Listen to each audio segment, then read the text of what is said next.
how you going? It's Ingolf here from Mentally Healthy Cities program in Townsville, and I'm joined today for the beginning of a 7-series set of cooking, food, healthy living sessions that I'm doing, and starting off with a celebrity chef in Matt Golinski. Don't call me that, Ingolf. You Come are on, so cut it out. Get over it.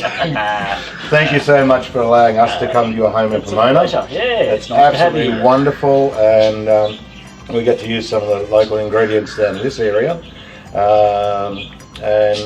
Yeah, so looking forward to doing a bit of cooking and sharing some tips on how to eat healthy. And now, Matt, you're going to do a...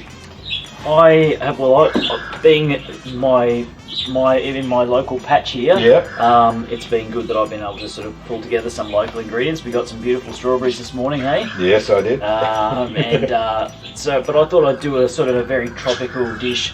I had a friend of mine the other day gave me a whole lot of green papayas. Lovely. I thought green papaya salad would be really good. Yep. I had some beautiful prawns, these big suckers here. Yeah, so I thought I'd barbecue those and Massive. throw those through the actual green papaya salad.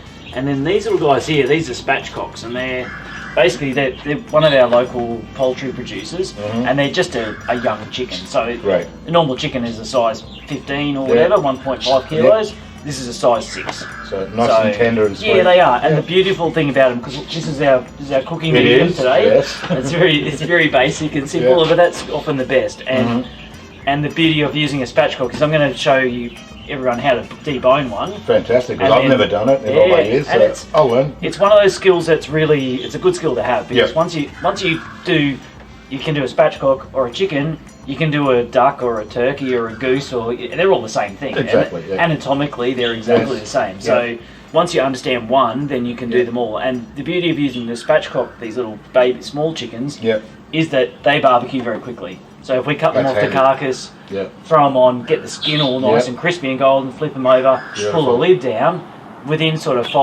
probably 5 to 8 minutes, we'll be eating them. Oh, so fantastic. It's nice and quick. To tasting them too. And because they are so young, they're very tender as well. Nice.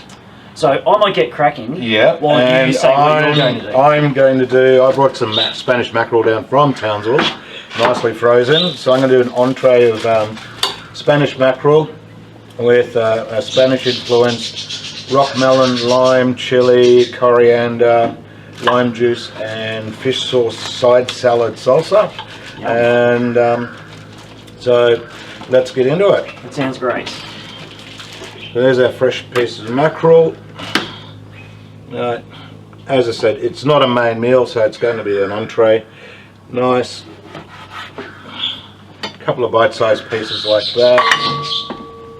Probably 2 per person.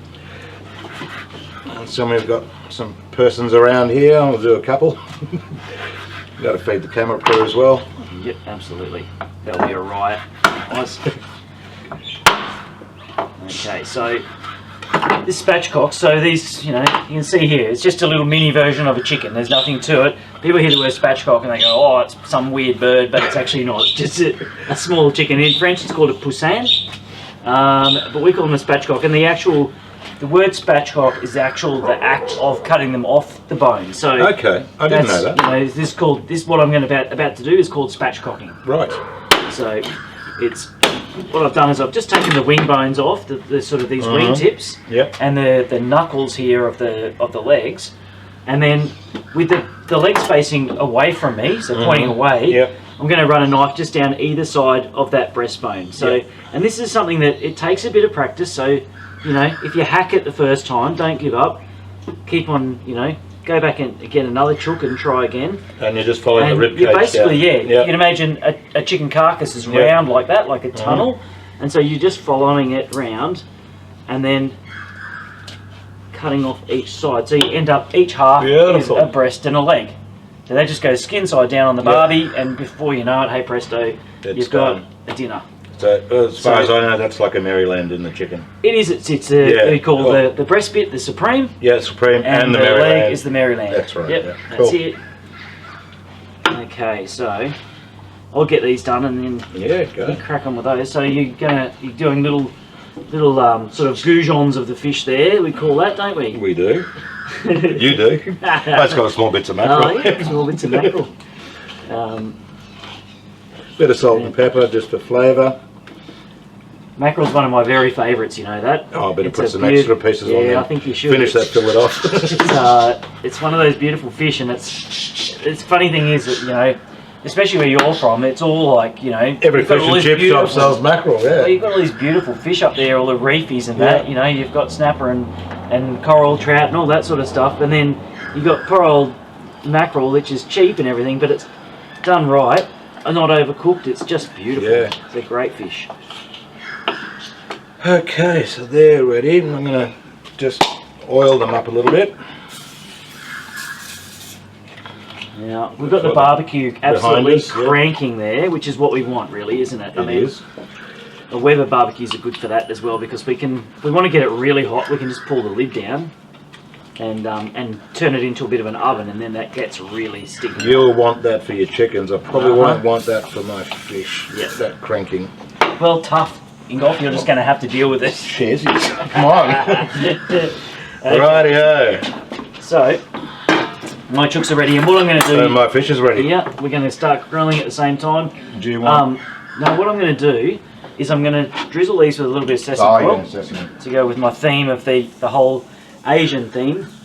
Just a little bit of that. And I've got some ginger here as well. Some fresh ginger. I was going to do just a little bit of a grating of that over the top,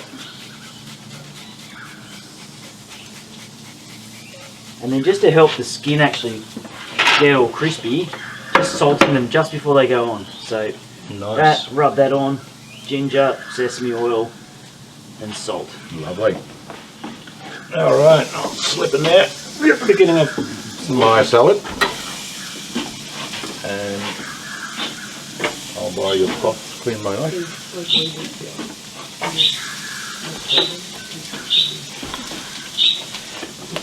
I do believe these rock melons that I purchased today in Pomona come from Gumloo up in our area. Is that right? That looks like a mighty looking rock melon actually. That's a ripper, isn't it? In there for rubbish? Happy with that? Yeah, absolutely. Throw it all in together. Now, what I'd normally do with these as well, I mean, once you've deboned your chook and you've got this carcass left over, if this was a big whole chook, you keep that and turn that into chicken stock, and then you're kind of getting double the value out of your chicken that you buy, aren't you? Absolutely. And that's something that, unfortunately, is something that's disappeared over the years, except in big kitchens, is keeping all your vegetable scraps, your meat scraps, your bones, and just turning them into something that's very nutritious. A waste product into something. I mean, the best chicken soups are made from chicken carcasses, and all the fish stocks. We call it bone broth these days. Bone broth. Yes, it's very cool these days. That's what all the kids are eating. Apparently, you can buy it in America for about $8 a cup. Oh, is that right? Fantastic. So there's a sideline business for me coming up as well. Broth, broth in a cup. Now, green papaya. So I've got my patchies on there, but I've also got those prawns on.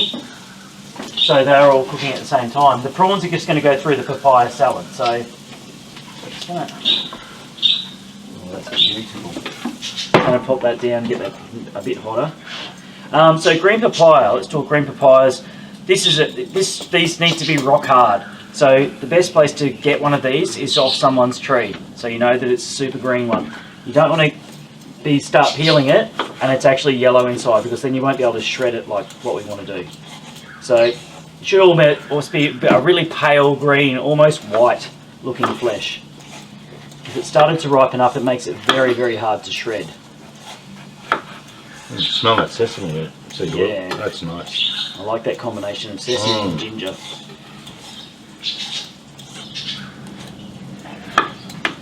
So just peeling it off, and then I'm going to take the seeds out of the centre and then shred it on the mandolin. Now, mandolin's like, you know, another word for... It's like a violin, but made it somewhere else. It's a different sort of mandolin, yeah. Another word for it is a finger shredder. Yes, it is. So, get that off, and then what you should have inside is barely any seeds are formed yet. We need to get rid of those few bits of white seed from in there. Now, green papaya is pretty much, because it's an unripe papaya, it's got no the sugars haven't developed in it yet. So it's really just a catalyst for everything else, all the other flavours. When we put fish sauce and lime juice and chili and kaffir lime and everything else in this, it's going to suck it all up, and it's kind of like, it's a texture rather than, you know, you can imagine like the cabbage and coleslaw isn't exactly the most exciting part of the coleslaw. Until you put bacon and garlic with it or something. Exactly right. Exactly. How's my fishy looking? Oh, nice. Right. Just as a little bit of a little tip here, when you're barbecuing stuff, so your fish is ready and it's flipping pretty nice and easily. Yeah. Shouldn't be using a knife for that, especially yours. It's all right, somebody else's knife. It's the main thing. The thing is, if you're trying to you've got a barbecue going on and you go to lift stuff and it won't lift, just walk away and leave it for another couple of minutes because it's not ready to be turned yet. So often you'll try and be scraping it and it'll break the skin, or you'll shred it. You'll make it sort of rough it up a bit. But if you just wait a little bit longer, when the skin on those chickens is actually crispy enough, that's when they'll just lift off the plate and they'll flip over really easily. Lid down? Lid down, please, yes. Okay. I've got my finger shredder here. I've got the medium finger shredding blade in here today. I just use a knife. So what we'll end up with here is kind of what we call julienne, or kind of straws almost of green papaya. And this is called rough diced. Very nice. There's no specific rules. Technical name for it. Yeah, rough diced. So how long have you been cooking for, Ingolf?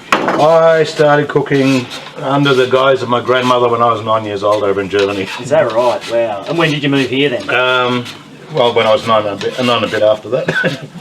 That was back in 1970, long time ago. Wow. I'm showing my age now. And I always had a passion for cooking, always cooked at home, and worked at a proper Italian restaurant in Melbourne when I grew up. Sam's Pizza, lovely Italian family. Learned an awful lot, and I was trained to throw pizzas in the window at the front. Oh, were you? You were one of those guys? I was one of those guys, yeah. So you pull a pizza ball, flatten it out with your fingers, 2 rolls, a couple of flips, on the tray, sauce on, off to the next fire. That was my introduction to line cooking. Fantastic. If you could just, before we get any further, pass me 2 limes and 3 or 4 chilies. Beautiful. Off the tree with the leaves on. Look at nice, that. Beautiful. Thank you, sir. And I'll have one of those limes too. And then from there, I left school and tried my hand at woodwork. I also like woodwork, and worked in a kitchen cabinet making place, furniture place. And then I thought, no, food is where I want to be. So I started in way back at Knox City when it first opened in Melbourne in Montana. It was a big Maya centre, 3 stories, and huge busy place. And was offered an apprenticeship, and then 3 months later the chef left. I was working in the restaurant, then the boss left. He opened an art gallery in Toorak. And that old chestnut, hey? Yeah, that one. It's always the way. So long story cut short, there was a couple of army guys that came into the restaurant, and I went straight up to them and said, how do you get into the army to become a chef? And they said, Ingolf, this is your lucky day. We're from recruiting in Ringwood. Gave me his business card, and then 3 months later, 2 months later, I was in the army. Jeez. They really saw you coming, didn't they? It was open arms. Absolutely. Somebody that wanted to be there. Yeah, that's good. Yeah, that's good. And how long did you spend in the army then? 4 years. Yep. And unfortunately fell off a motorbike, did my knee, and then that was the end of a military career. They're trouble, those motorbikes. Yes, I noticed a couple in your garage. So they're nice ones they are too. But so I've been in and out of cooking and other professions, and I've just decided, no, this is where I want to be. I'm back in the food world, and And what's the connection with Mentally Healthy Cities then? Why have you done this? Why did I do that? I did some research back in January about the benefits of cooking and focusing on food and doing all these eating healthy, and then I came across the Mentally Healthy Cities program, and I did a proposal that I want to work closely with them and teach people how to eat well, eat healthy, and enjoy the art of cooking, and then sharing, so that everybody can enjoy what's been made. And see, that's not hard. A barbecue prawn.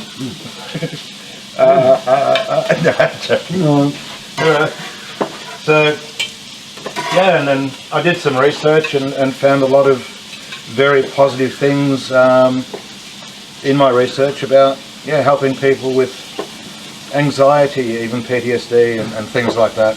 And in a way, you're kind of helping yourself as well, aren't you? Well, I'm healthy and happy, and I can share that with people that need a bit more love and happiness. Yep, that's awesome. And that's the way it works. That's very good.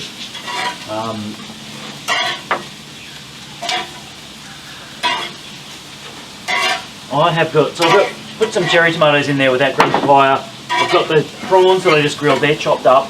I'm adding some macadamias. This salad, the green papaya salad, normally have roasted peanuts in it, but because we're near the Gympie region and that's where macadamias all began, that's what I'm going to put into my salad today, macadamias instead of peanuts.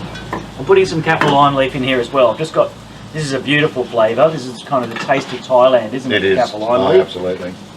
And I'm going to just really finely, like very, very finely, almost like hair fine, julienne this.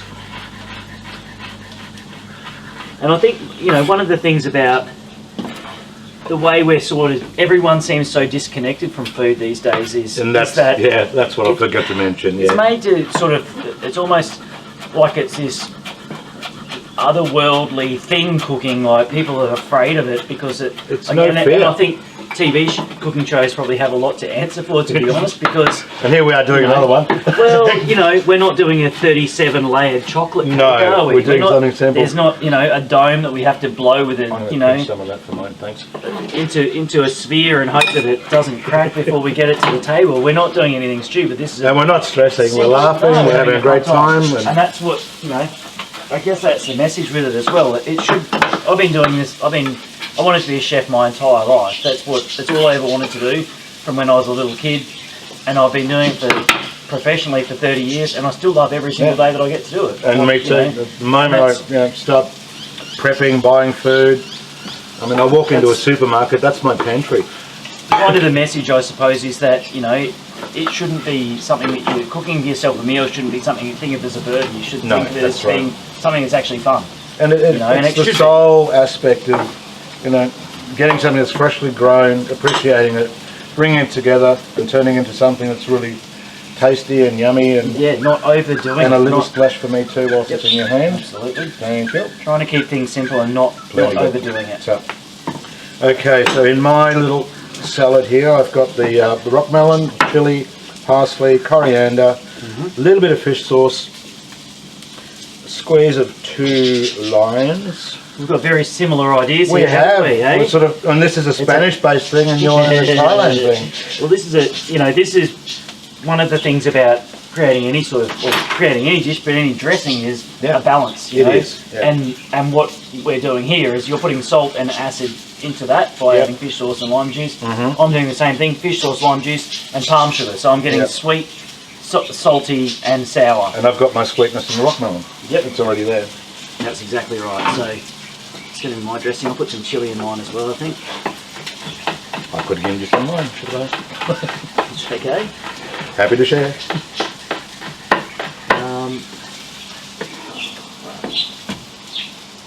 Right.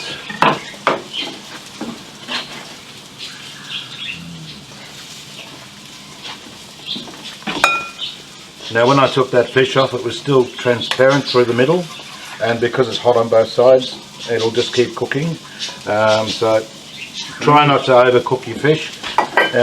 Even if you have to cut it in half, use a sample piece. Leave it glassy in the middle, and by the time you're ready to plate it up, it'll be cooked all the way through. Especially those beautiful pelagic fish, like your swordfish and mackerel and tuna and those sorts of things. Those oily fish. Yep. You don't want to overdo them, do you? Because that's when they dry out. That's right. So now park that here. Give that a clean. Rightio, I'm ready to plate. So this is, what is this called? I've never seen this before. That's a mustard green, I think lettuce. they call it. It looks like a cos lettuce. It's of the mustard family anyway. But it's got that mustard. It's got a really, musty, heavy flavour. I just thought it was just amazing. Have to get some grown in Townsville. So, one thing that I guess we should talk about as well is that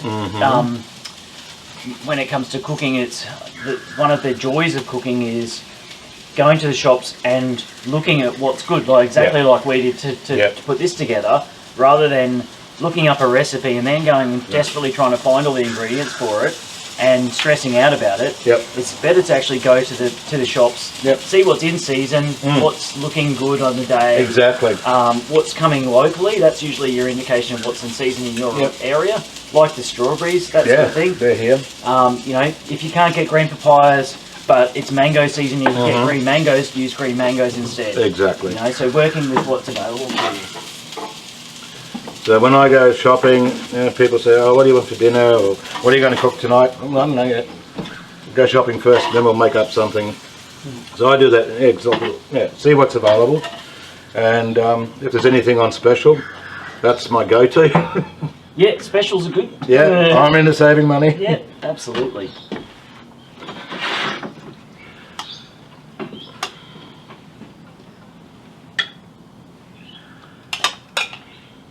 Now this is very Townsville, this sort of dish, I reckon. Oh, it is tropical, isn't it? Tropical, yes.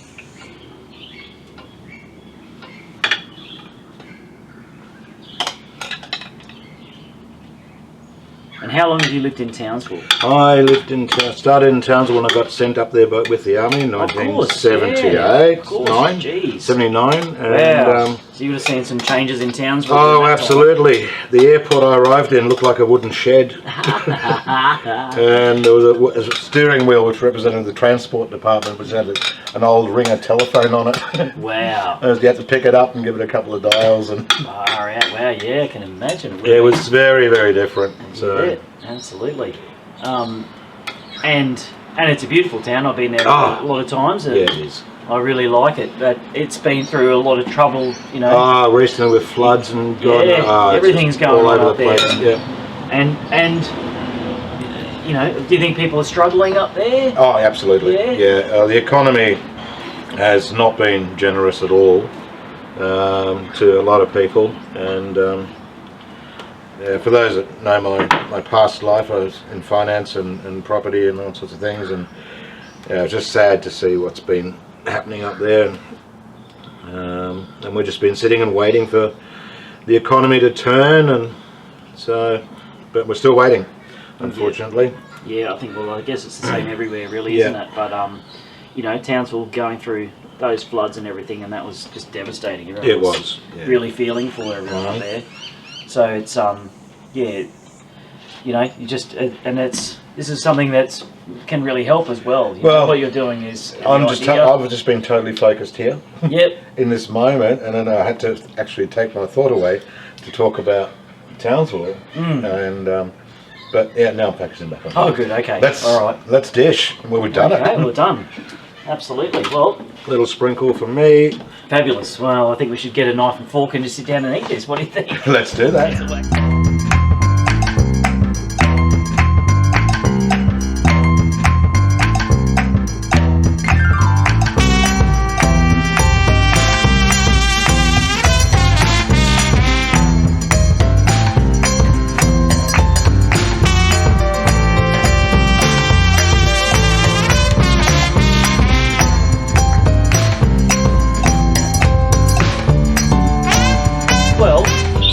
We're going to to do a collab. That's what the kids call it these days. A collab for dessert, where we combine our talents. Right. So we had a collaboration, saying, right? That's short for collaboration, Granddad. Come on, the program. There's a lot of programs I've been programmed for. Some beautiful strawberries down the shops today, and I always think that, you know, if you're going to get some cooking skills together, just knowing how to make a couple of good desserts is a really important thing. Absolutely. Now, they don't have to be the 27-layer chocolate cake. You don't go going out and buying heaps of stuff to make some elaborate crazy thing. But having a couple of good skills up your sleeve. And so this is going to bring. You're going to do the strawberry part, the flambeing part, and we're going to drink that rum afterwards. Oh no, you're going to put that in the strawberries. But I thought one of my favourites, all-time favourites, and it's an old classic. You know, it's pretty old-fashioned French dish that is the crepe. Yes, it is. You know, but if you want to get yourself a lady, then learn how to make crepes. Is that what I've been doing wrong? I think so. I just keep making pancakes. Oh, yeah, no, you'll only get the larger ladies with the pancakes. Okay. Oh, no, there's anything wrong with that. Nothing wrong with that either. No. But this is really simple. So the difference between a crepe and a pancake, they've got exactly the same ingredients in them, but a crepe uses plain flour and a pancake uses self-raising flour. So you get the airy nice, the sponge. You know, what do they call it? Bicarbonate soda effect. Yeah. That gives that puffiness. So with a crepe, you want it to be super wafer thin. You know, really, really nice and thin. And it's pretty simple. There's heaps of different ways to make a batter. But what I do is just warm the milk part up with the butter, just enough to melt the butter. So it doesn't have to be hot. In fact, it shouldn't be hot. It should just be warm. So put it in a jug and put it in the microwave if you like. Put it in a sauce and put it on the stove, but just warm enough so that the butter's melted on top.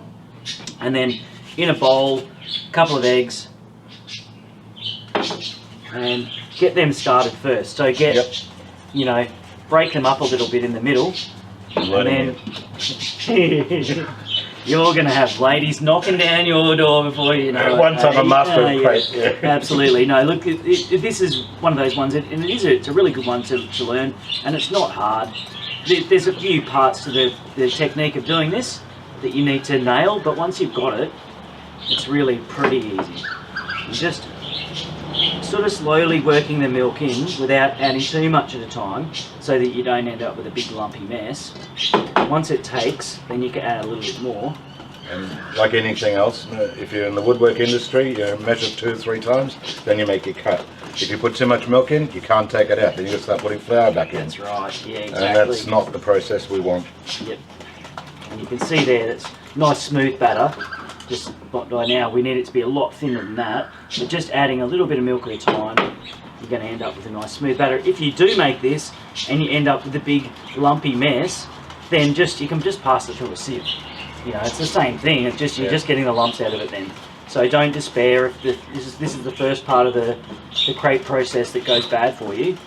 It's always fixable. There's always a solution. And worst case scenario in food, if it doesn't work and you really can't get it, throw it away, start again. Absolutely, yeah. It's not the end of the world, so don't stress out about it. Absolutely. And so you can see here that this it's sort of like it's almost like a banana milkshake. It is. It's like it's almost like pouring cream consistency. They call that. So now I'm going to get my crepe pan on.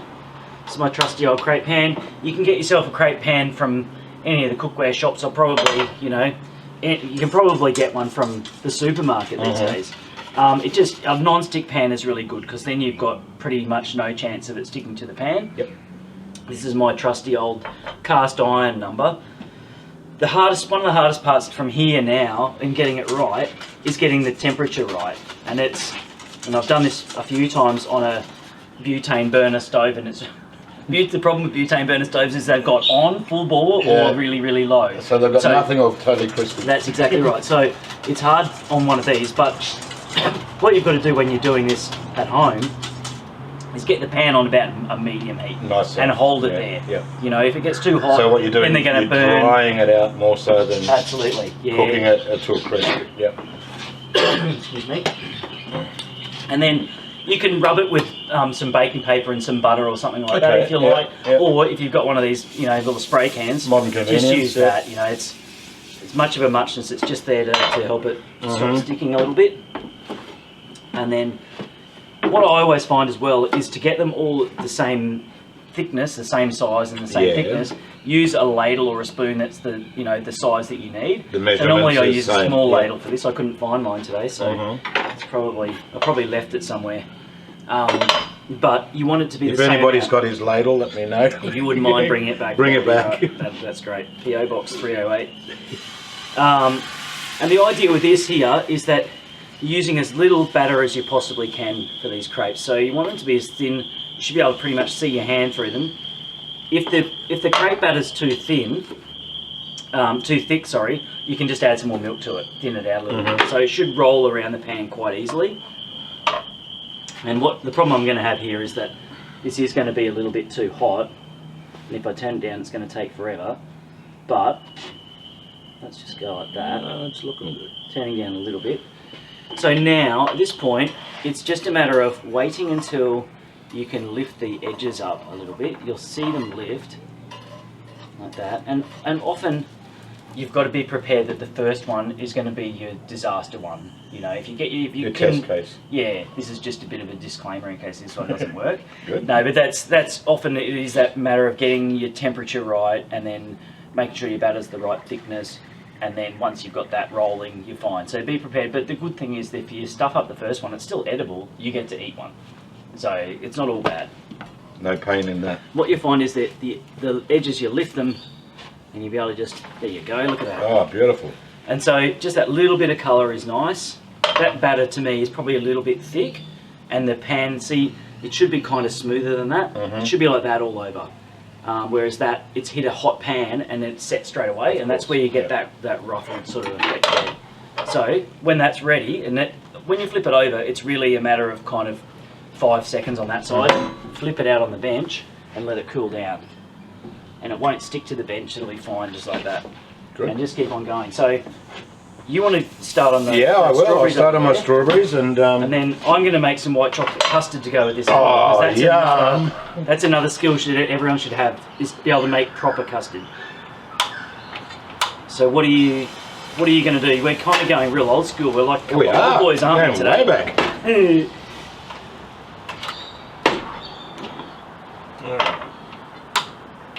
Got it? Got it. Okay. Excellent. I like flambeing. It's one of those really earthy, nice things to do with fruit and you can kind of do it with anything too. Oh, absolutely. And I'm half inclined to throw a banana in there as well. Why not? And a passion fruit. Go on. We'll just make a syrup of 3 fruits on the butter and sugar base. I've got a nice lump of butter there. Some brown sugar which caramelizes really nicely.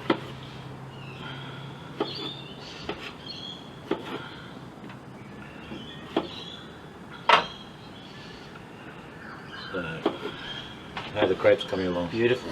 Excellent. Really nice. That's more the sort of thing I'm after. Just that little tiny bit of colour, not too much. Yep. And they're a bit smoother. On a normal electric stove or a gas stove, you can kind of get a little bit more control. But it really is that getting the temperature control just right. Now this crepe batter can be made the night before as well and just kept in the fridge. It's actually good if it rests a little bit. Yep. But what you'll find is definitely... What does that do if you're resting it? Oh, I don't know. I'm not a scientist, so I couldn't tell you, but I know that that's what I've been told to do my entire life. Okay. Do as you're told. Yeah, exactly. Don't pay attention to that. Yeah, that's right. But it is... what you'll find is definitely, if you do leave it in the fridge overnight and use it the next day, that you'll need to thin it out, because what happens is the flour will expand, absorb more moisture. Yeah, so you'll end up with a thicker batter. It's like when you have to adjust your recipes when you're using flour in the tropics and humidity. Really? Because there's already so much moisture in the flour. Is that a fact? Yeah, as opposed to cold climates. And okay, I'll remember that one. If you're in a very dry, cold climate, your flour is at its driest. Oh, is that right? Unless you keep it in the fridge. Well, even if you keep it in the fridge, you're adding humidity in North Queensland, and it's just you just adjust your liquids back a little bit. Yep. And very interesting. in a prescribed recipe. I've done that a few times. You follow the recipe exactly, and you finish up with something that's too wet. Yeah, because there you go. The tropical moisture's there. Very interesting. I know that one. One of the beautiful things about cooking, isn't it, is that you never stop learning. You never know everything. You live 1,000 lifetimes and still not know everything. That's right. Right, yeah. 2 of those.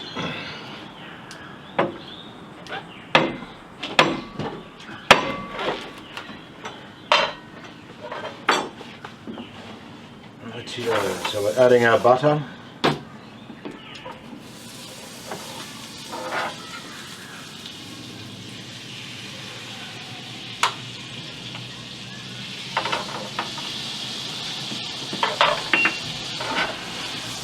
Very generous amount of butter, because that will help us make the sauce. Not exactly health food, this dish. No, hey. That's alright. Now I'm going to make, I said I was going to make white chocolate custard, right? Yeah. So custard that you buy in a carton in the supermarket is just kind of milk with some corn flour and some yellow colouring. That's right. And maybe some fake vanilla. As is the custard if you make this and you don't end up, you know, getting lucky, then there's something going wrong. This is a vanilla bean, so I'm going to put that into some milk for a start.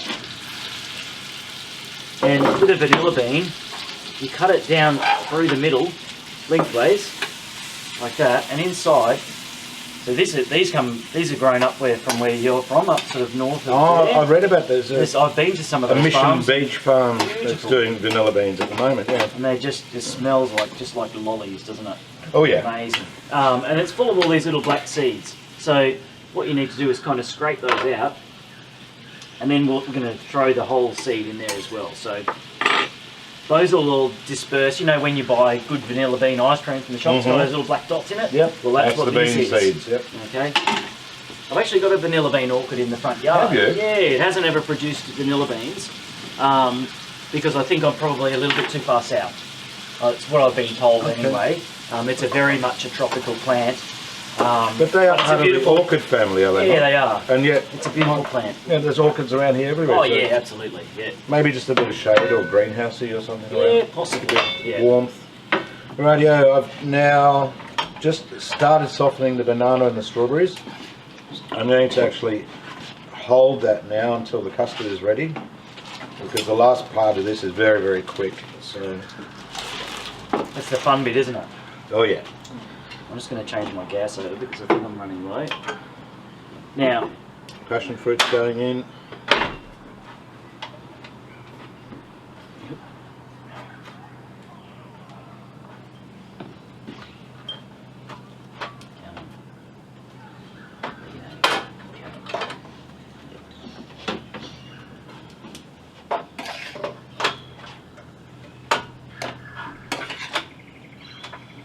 now it's talking. Okay, custard. Let's talk custard.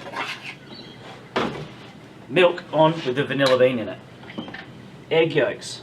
So got to separate the eggs and yolks in here. Keep the whites. Put them in a container. Put them in the freezer. Next time you want to make a pavlova, you've got 6 egg whites, which is exactly what you need to make a pavlova.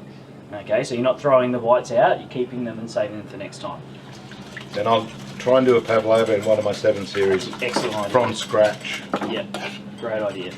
So whisk the egg yolks together, sugar, and then the thickening part of this. So if we were just to take the milk, pour it into here with the yolks and the sugar, and put it back on the stove and cook it out until the eggs are cooked out, that would be creme anglaise, right? That's like your pouring custard, you know, that you pour onto your Christmas pudding. Yep. You know, what we're making here is a thick custard that's going to go inside these crepes, and then we're going to chuck that fruit over the top. Yep.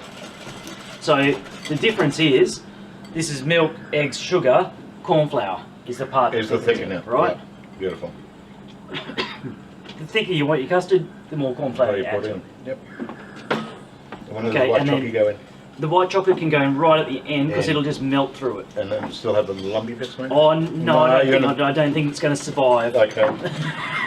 I mean, if we wanted sprinkle some on if afterwards. we wanted that, if we wanted to keep some chunks in there, by all means, we could just wait till it cools down and just fold them through. That's it. Yeah.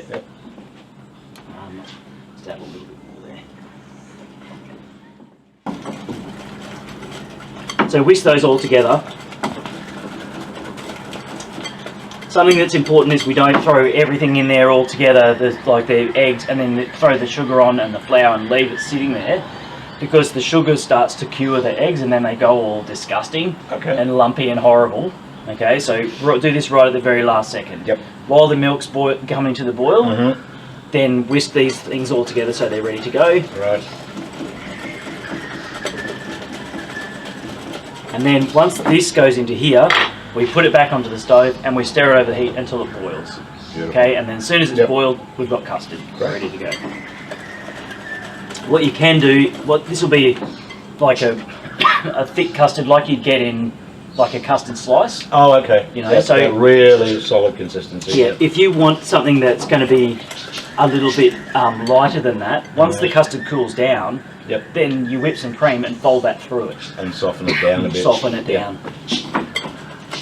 It's just about boiled. And I always make sure with this as well, you want this to be as absolutely hot as you can, so then you don't have to stand there over the heat stirring it for an hour waiting for it to thicken. So I always wait till the milk is just about to boil over. Yep. And that way you know it's absolutely as hot and stinking hot as it can possibly be. Before it burns. Before it burns. Before it actually boils over the pot, and you have to take this whole stove apart, preferably. Do you put a little bit of sugar in to stop the burning of your milk? No, I don't, but I will now. Well, it's something I was taught in my training. Is that right? Well, just a sprinkle of sugar, it stops, for some reason, the chemical reaction stops the milk from burning. The funny thing is that I guess we're all taught different stuff, and it'd be interesting to know now whether somebody just made stuff up when we were kids.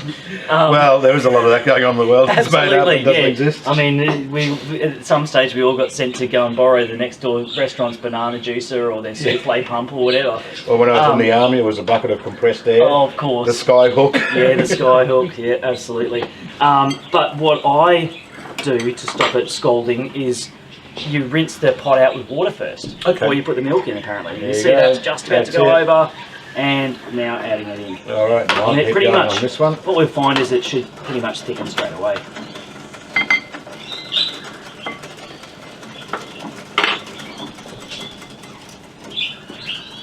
And those vanilla beans, we just take those out at the end.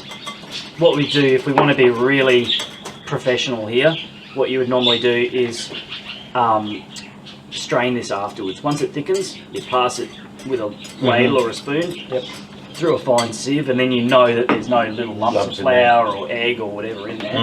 That would be the professional thing to do, but hey, we're standing on my veranda with two butane burners. We're not going to get too professional, are we? We're going to go crazy. I think we're doing extremely well. Oh, thank you. That's good. Excellent. And now this is the bit where you really want to sort of stay with it and keep stirring it the whole time as well, because it thickens quite quickly.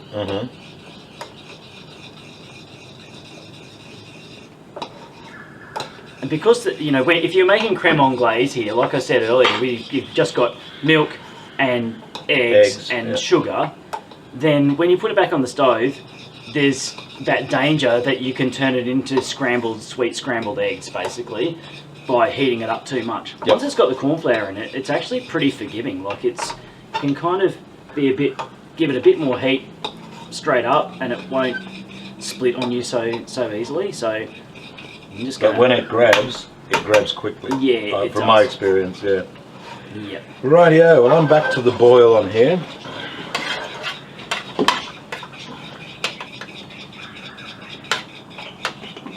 I'm now going to add all this brown sugar. And that's about a cup and a half.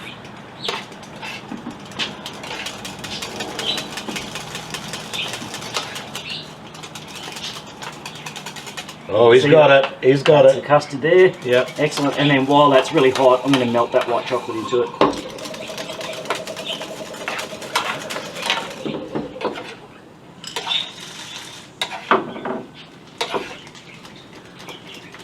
Right, and mine, we've got the sugars now dissolved into the juice with the passion fruit. The banana and the strawberries are still firm, and we want to hold them. We don't want to make a mush. So there's not a lot of cooking time in this. And gas to max. This is the magical part, isn't it, where you catch stuff on fire? Is that right? Oh yeah. Excellent.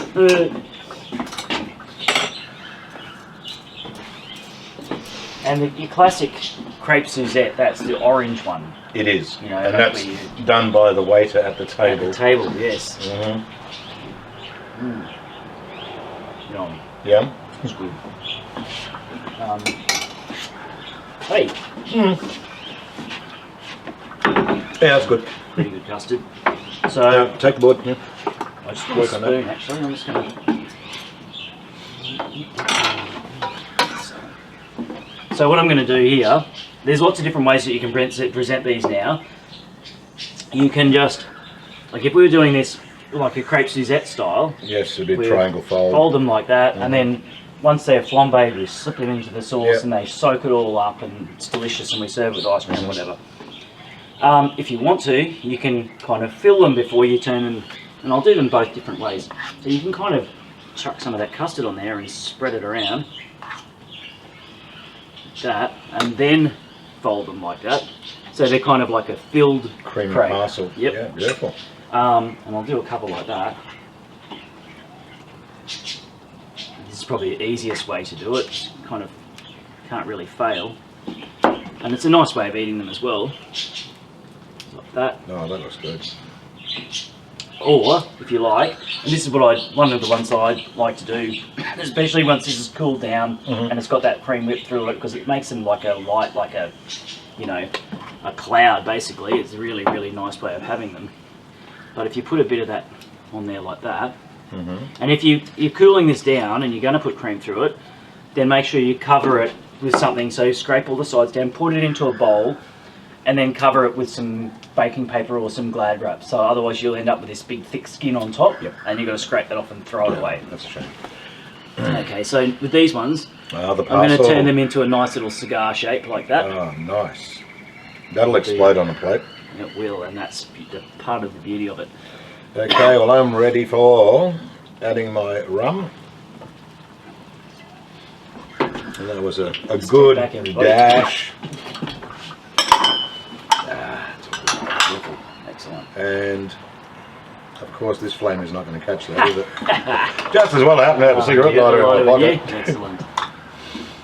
Okay, so what we're doing now is we're letting that rum flavour go through the fruit and the butter and the sugar, and what we're now going to do is burn the alcohol off. Maybe not. Just need to add more to it. I do. Being stingy again. Sorry. I think I'm sorry. Not. Oops. Okay. Come on, baby. Oh, this is not going to do it. Oh, no. Take 16. I can see a little flame on the side there. Yeah, there it is. There it comes. There, look at that. Oh, God. I'm sure we can make that a bigger flame in post-production, can't we? Yeah. Okay, there is the alcohol burning off slowly. Yeah. Oh, what a shame. Oh, that's okay. Normally it just goes pop and it sits about here and it looks very impressive. But now you can smell that rum cooking through the fruit and the sauce is forming nicely, and I'll just give that one more go.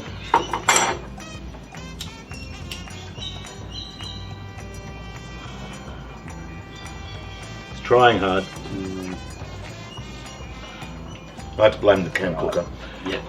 Anyway, the flavour's there, and now that is done. That's a nice saucy. It's thickened up with the sugar. And just going to pour that over the top, I reckon. Do that. I'll get some mint off it over here. So mint, throw that yeah, you've got that over there.